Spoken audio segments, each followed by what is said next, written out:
So Aiden, as you grab it, okay, get a position where you're a little bit upwind from it, okay? And as you progressively look through it, you're seeing there's a fire here, okay? You look at the material that's on fire, probably not too light, so you may be able to go ahead and sweep over the top and do your thing, okay? So what are the 5 steps? What's the first one?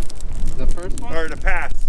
You pull the pin? Yeah. Okay, then pull the pin. Then? And then you hold it. Aim. And then sweep it. Squeeze and then sweep. Yeah. Okay, so go ahead. Pull.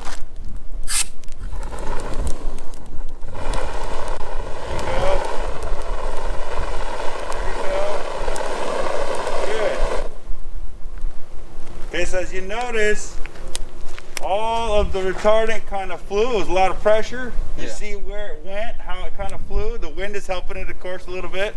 Yeah. But when you look at how that works, it sprays it. It's a small little stream, and then it gets bigger, right? So as you kind of progress on the bigger fires, you know that it would help to get a little further away, right?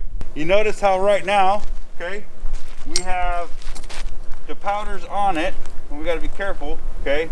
This is where we wait for 30 minutes and make sure it's good.